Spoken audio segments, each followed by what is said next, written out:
আসসালামু আলাইকুম, নারায়ণগঞ্জ কিচেনে আপনাদের সবাইকে স্বাগতম। তো আজকে আমার ছাদ বাগানে থানকুনি পাতা হয়েছে। আমি এর আগেও আপনাদেরকে একবার দেখিয়েছিলাম ভর্তা করে। তো আজকে পাতাগুলো উঠিয়ে নিয়েছি, বৃষ্টি ছিল এতদিন, যার কারণে খুব সুন্দর হয়েছে। আর এটা শরীরের জন্য খুব উপকার। তো আজকে আমি থানকুনি পাতা দিয়ে বড়া বানাবো, থানকুনি পাতা বড়া। আর আমি ডাল ভিজিয়ে দিয়েছি, এখানে কিছু ধনিয়া পাতাও নিয়ে আসছি। তাহলে এখন চলুন পাতাগুলোকে সুন্দর করে মিহি করে একদম কুচি করে কেটে নেব, আর ডালগুলো বেটে সব কিছু রেডি করি। তাহলে আর সাথে আলুর চপও হবে।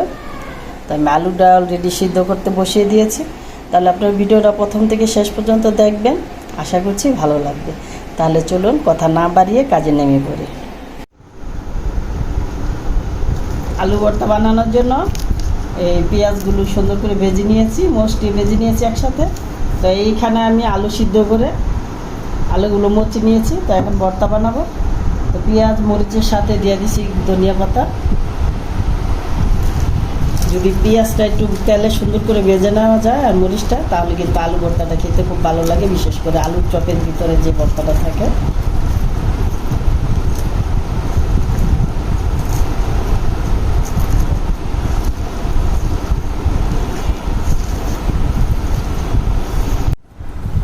পেঁয়াজ মেখে আলুগুলো দিয়ে সুন্দর করে মেখে নিয়েছি। এখন দুই হাতে গোল গোল করে সুন্দর করে আলু চপের শেপ দিয়ে দিব।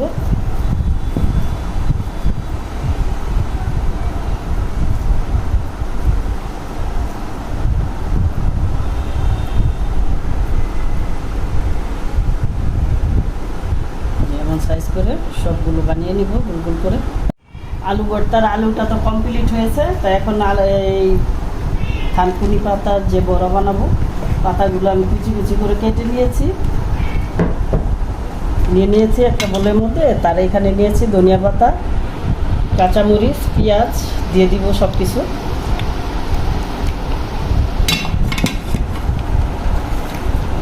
লবণ দিয়ে এখন সব কিছু একসাথে মুছে দিব ভালো করে।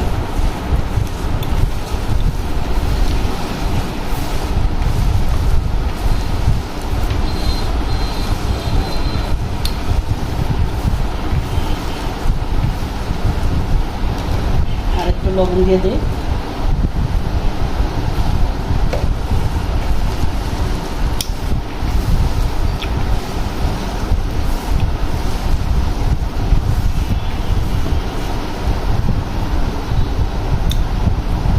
দিয়ে দিচ্ছি আদা রসুন বাটা।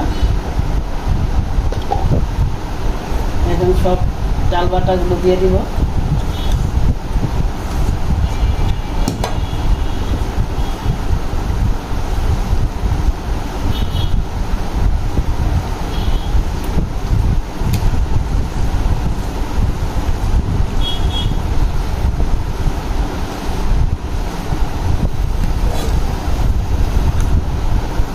হলুদের গুঁড়াটা দিলে তাহলে পেঁয়াজ এই বড়াটার কালারটা সুন্দর আসবে, খেতেও খুব ভালো লাগবে।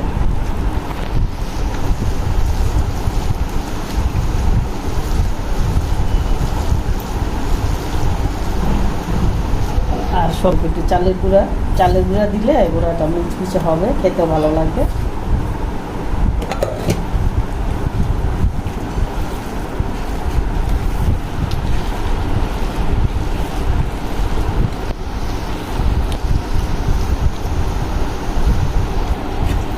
আর এটা বাইন্ডিংয়ের জন্য অল্প একটু বেসন দিয়ে দিচ্ছি।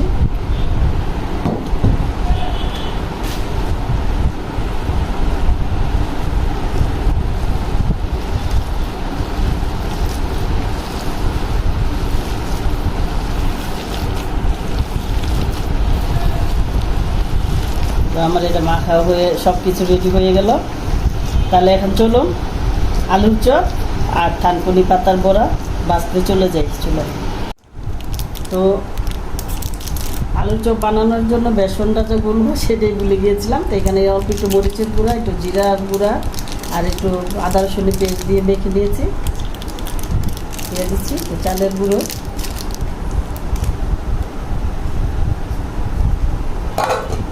এখন পানি দিয়ে সুন্দর করে মেখে নেব।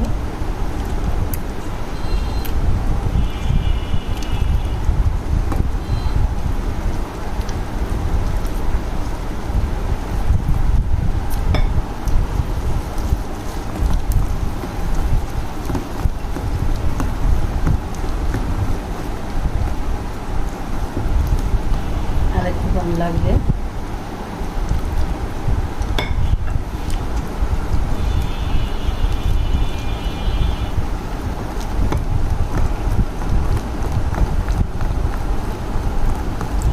আর আলুর চপ বানানোর জন্য বেসনটা যত ভালো করে গুলবেন বা যত ভালো করে মথবেন বেসনটা কিন্তু ফুলবে। আর বেসনটা এভাবে সুন্দর করে ঘুরিয়ে ঘুরিয়ে ঘুরিয়ে ঘুরিয়ে করার পর এক ফোঁটা নিয়ে পানিতে ছেড়ে দিলে যদি দেখেন বেসে যায় তাহলে কমপ্লিট হয়ে গেছে।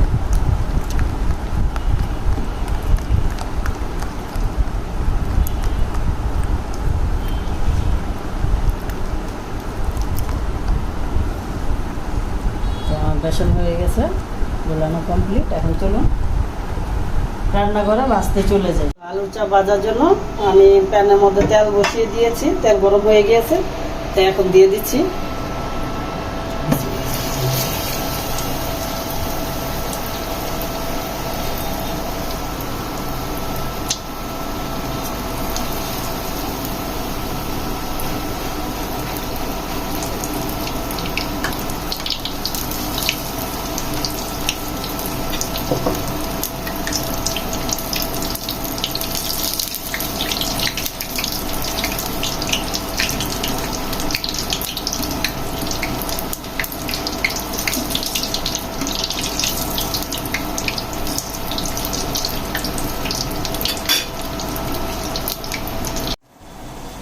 আমার আলু চপগুলো একদম সুন্দর করে দেখুন কি সুন্দর লাল হয়েছে এবং মুচমুচে হয়েছে।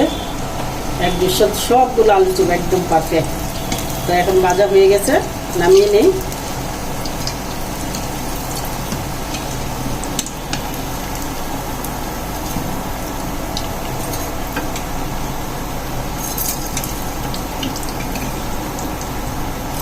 চপগুলো তো ভাজা শেষ, এখন এই থানকুনি পাতা বড়াগুলোকে ভেজে নিব। দিয়ে দিচ্ছি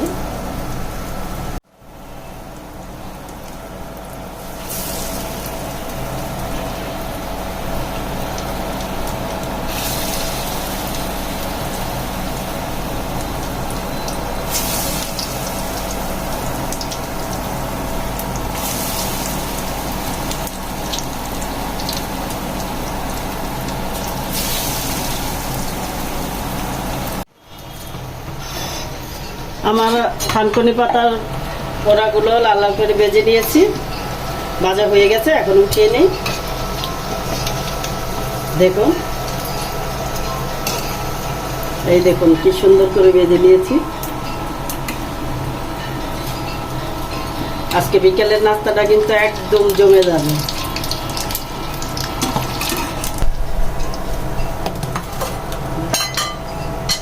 সবগুলো বড়া এইভাবে ভেজে নিব। এই তো তৈরি হয়ে গেল আজকে বিকালের নাস্তা, থানকুনি পাতা বড়া আর হচ্ছে আলুর চপ, একদম কম খরচে ঘরোয়া উপকরণ দিয়ে। তো খেতে কিন্তু খুব মুচমুচে হয়েছিল, খুব মজা করে খেয়েছে আমার ছেলে মেয়েগুলো। ওরা অবশ্য বিকালে এই ভাজা বড়াটা বেশি পছন্দ করে। একটা আমি আপনাদেরকে ভেঙে দেখাচ্ছি, এই দেখুন। খেতে কিন্তু খুব ভালো হয়েছিল। তো আমার ভিডিওটা আপনাদের কাছে কেমন লাগলো? যদি ভালো লেগে থাকে তাহলে অবশ্যই চ্যানেলটাকে সাবস্ক্রাইব করে আমার পাশে থাকবেন। তো আজকের মতো এখানে দেখা হবে নতুন কোনো রেসিপির সাথে। আল্লাহ হাফেজ।